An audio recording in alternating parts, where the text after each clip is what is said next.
भेल अब हला जाई दिए भौजी कमर में करुआ तेल अब हला जाई दिए भौजी कमर में करुआ तेल अब हला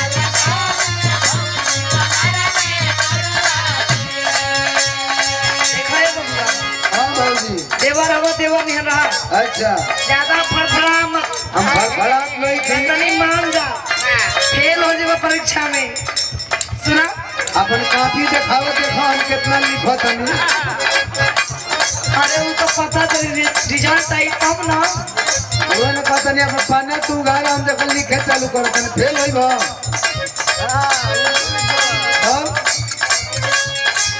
सुरेंद्र भाई इतना कोचिंग करेले बड़ा के लिख देती फिर तो नंबर देवे में सोचेगा पर रे वाह लक्ष्मण जी हमार दूसर के खाती देख के काहे होला बे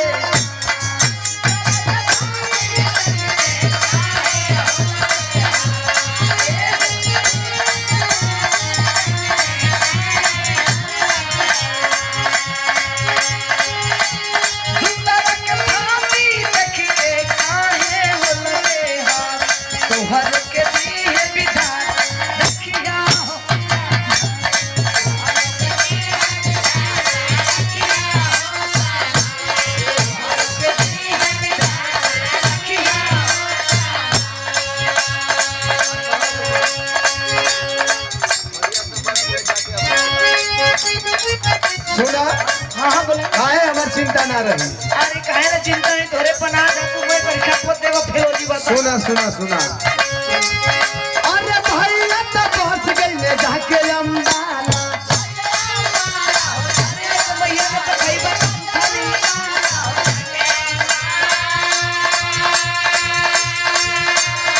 अरे पतरी कमरियम वतिया हाला देखो तुम नजर बाहर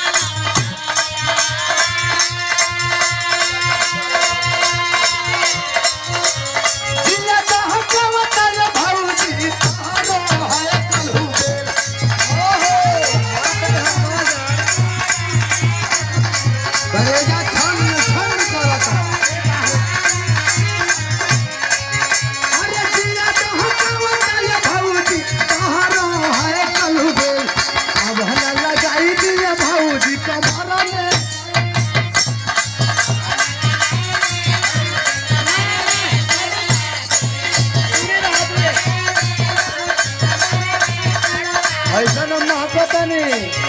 अरे वो बात नहीं है हमार कहे के मतलब कि दिमाग तेरे ध्यान से लगाई अच्छा जगह से लगाई यानी पढ़े में दिमाग लगे तो ज्यादा फायदेमंद हो ना। अरे मानो तनी की जवानी है बाबू। अच्छा जवानी आवेला भैया हो देखो वो आइन को रखा ऐसे अगला जवानी हो देख लो तो भाई है पुस्तकरा कितन को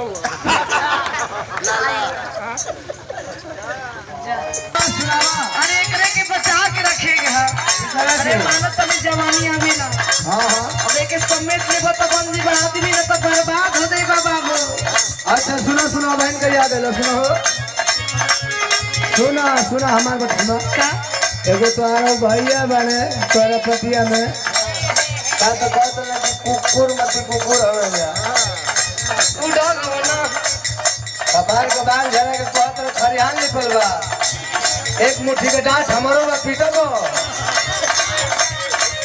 हां एक बे खाली झाड़ दे एकदम खरिहान खून हो जाए एकदम आ कहत लगे कुकुर हमके आऊ अजय भैया के रात का कुकुर को अपने महीने को भी तो कार्तिक हाथ अपना देखा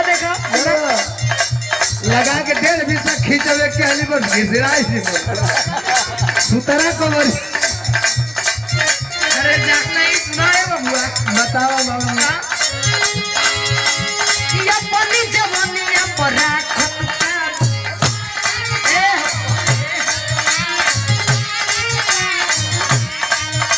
नहीं थे हो बदात वाला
भाई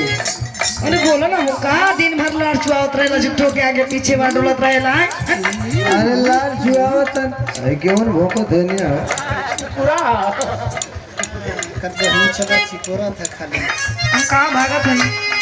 सब भेज दीजिए कहाँ डलिया दी भौजी साया साड़ी पांगाना सब कुछ बाहर के ना चाहिए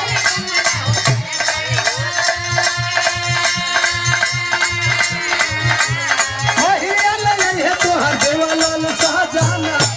अरे हम ना दे भेला होई ना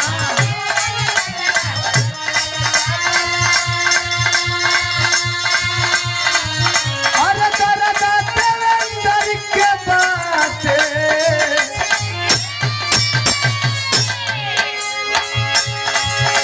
तारा दाते अंदर कर रही है हमनी के आपस में आई हो दादा यार भाई मीटिंग का बनी बता करना चाहता तारा चली भी केना तारा सवार करे ए हो तारा दाते अंदर कर रही है अब ता हमनी के में अब हम कमरिया में भौजी लो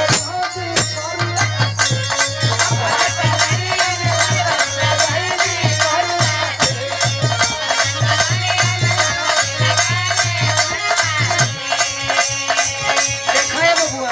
का आई देखा फुसिनावा लिंका ई कैसे देखाओ जब तुम देखी तब मार एगो लिपस्टिक का और ये सब ही फुसिनावत बन साड़ी पर तो मैं आरू कब खुश होली सर बढ़िया साड़ी दिखा दो नहीं पनही पर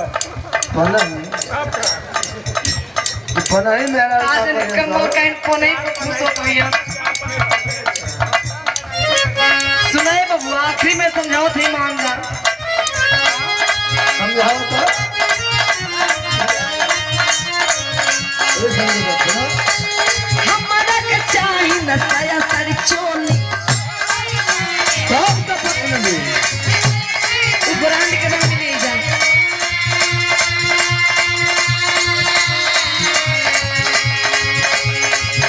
लग लगता हो देहंदा पहर बोल हमारी बोली खराब लगती है काहे ना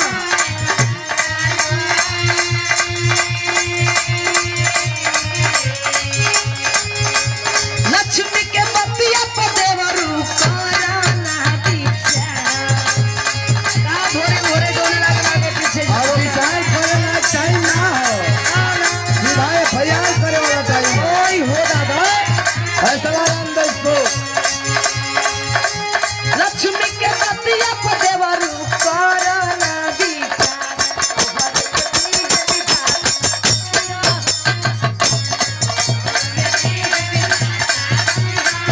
अब हम लगाई दिए भौजी कमर में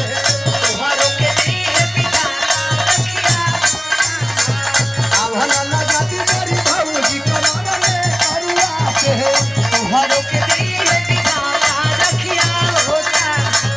और न लगाई दिए भौजी कमर में करुआ